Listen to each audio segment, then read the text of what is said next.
Saudara-saudariku yang dikasihi Tuhan, hari ini Selasa 29 Juni 2021 kita merayakan Hari Raya Santo Petrus dan Santo Paulus. Manu sabda kita dari Injil Suci menurut Matius bab 16 ayat 13 sampai 19.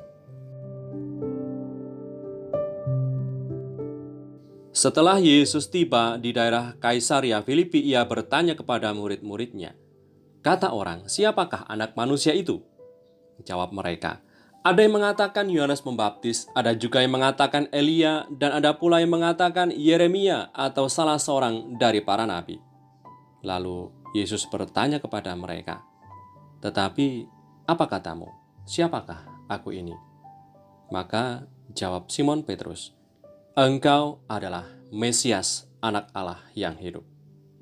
Kata Yesus kepadanya, "Berbahagialah engkau Simon bin Yunus, sebab bukan manusia yang menyatakan itu kepadamu, melainkan Bapa-Ku yang di sorga. Dan aku pun berkata kepadamu, engkau adalah Petrus, dan di atas batu karang ini aku akan mendirikan jemaat-Ku, dan alam maut tidak akan menguasainya. Kepadamu akan kuberikan kunci kerajaan sorga. Apa yang kau ikat di dunia ini akan terikat di sorga, dan apa yang kau lepaskan di dunia ini akan terlepas di sorga." Demikianlah sabda Tuhan. Terpujilah Kristus. Saudara-saudariku yang terberkati, gereja kita juga sering disebut sebagai persekutuan umat beriman. Sebagai sebuah persekutuan, terdiri bukan hanya mereka yang masih hidup di dunia ini, yaitu kita yang percaya kepada Yesus, melainkan juga mereka yang sudah mulia, yaitu para kudus, santo, santa, beato, beata, dan juga diantaranya ada orang tua, kenalan, dan sahabat kita yang sudah meninggal, yang sudah berbahagia, dan mereka saudara-saudari kita yang masih ada dalam api penyucian. Mengenang dan merayakan dua tokoh besar gereja, yaitu Petrus dan Paulus yang kita rayakan hari ini, berarti menghidupkan kembali perjuangan iman mereka dan mengingat kembali peran mereka, sebab oleh karena iman mereka dan juga oleh karena kerja keras mereka, kita percaya kepada Yesus sebagai Tuhan dan Penyelamat kita. Pesan Tuhan Yesus kepada Petrus yang kita dengar pada kutipan sabda hari ini menjadikan Petrus punya peran khas di antara murid-murid lainnya. Tuhan Yesus memanggil Petrus dengan nama barunya. Tuhan Yesus mengganti nama Simon untuk menekankan kualitas dari nama barunya ini, di mana Simon mendapatkan nama baru yaitu Petrus, artinya batu karang.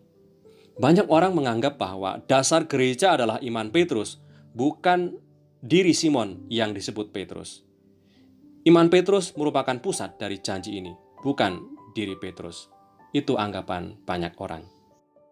Kita akan mendapati hal yang lain bila membaca teks asli dari kitab suci, yaitu bahasa Aram, bahasa yang digunakan oleh Tuhan Yesus sendiri pada masa itu. Para murid yang hadir pada saat itu mendengar Tuhan Yesus, guru mereka, berkata dalam bahasa Aram demikian, "Aku berkata kepadamu, engkau adalah Kepa," artinya batu karang, yang sama dengan artinya Petrus. "Dan di atas Kepa ini," artinya di atas batu karang, "aku akan mendirikan jemaat-Ku." Maka tidak ada celah untuk arti yang lain dari kata-kata asli yang Tuhan Yesus sampaikan kepada para muridnya, di hadapan para muridnya, kepada Simon yang disebut Petrus, yang disebut Kepa, yang disebut batu karang. Gereja dibangun di atas Petrus sebagai batu yang membedakannya dari para rasul lainnya yang juga ada pada saat itu. Mereka semua mengerti bahwa Simon Petrus diberi kuasa khusus oleh Yesus Sang Guru. Dan kita tahu, walaupun Petrus pernah jatuh, pernah menyangkal Yesus saat ia ditangkap, ternyata itu tidak mengubah janji Yesus tentang peran bekasnya di antara para murid yang lainnya. Saudari-saudaraku yang terberkati, dari janji Tuhan yang disampaikan kepada Simon Petrus, menjadi jelaslah bahwa Tuhan Yesus sendiri yang membangun dan mendirikan gerejanya di atas Petrus sebagai batu. Bergabung dalam gereja yang didirikan di atas Petrus sebagai batu dan para penerusnya menjadi jaminan bahwa Anda dan saya ada dalam gereja yang dibangun oleh Kristus sendiri. Dan pada hari ini, saudara-saudariku yang terberkati, kita juga mengenang kembali dan merayakan Santo Paulus dan perannya. Santo Paulus yang kita rayakan pada hari ini memiliki peran yang luar biasa dalam menyebarluaskan iman tentang Yesus sebagai Tuhan dan Penyelamat kepada banyak bangsa non-Yahudi. Ia sering disebut sebagai Rasul para bangsa. Sebab oleh kegigihannya, oleh karena keberaniannya, banyak orang mengenal Tuhan Yesus dan percaya kepada Yesus sebagai Tuhan. Salah satu pengalamannya sebagai Rasul Tuhan dituliskan dalam surat kepada Timotius. Demikian dikatakan, Tuhan telah mendampingi aku dan menguatkan aku, supaya dengan perantaraanku Injil diberitakan dengan sepenuhnya, dan semua orang bukan Yahudi mendengarkannya.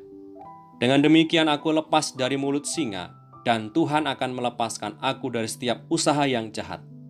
Dia akan menyelamatkan aku, sehingga aku masuk ke dalam kerajaannya di surga. Baginya kemuliaan selama-lamanya. Amin.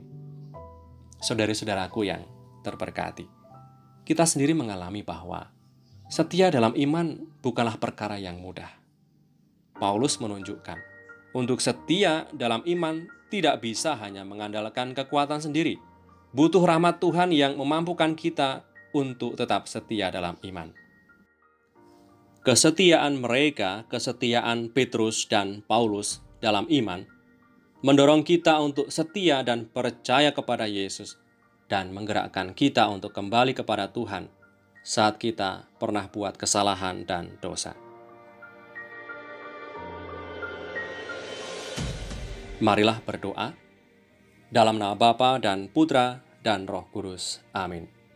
Allah Bapa yang Maha Kuasa, pada hari raya Rasul Santo Petrus dan Santo Paulus ini, Engkau telah melimpahkan sukacita yang sejati. Bantulah gerejamu untuk senantiasa berusaha mengikuti ajaran mereka yang telah menyampaikan dasar iman yang benar kepada kami. Dengan pengantaran Kristus Tuhan kami, yang hidup dan berkuasa bersama Engkau dalam persekutuan Roh Kudus sepanjang segala masa. Amin. Berkat Allah yang Maha Kuasa turun atas kita semua, Bapa dan Putra dan Roh Kudus. Amin.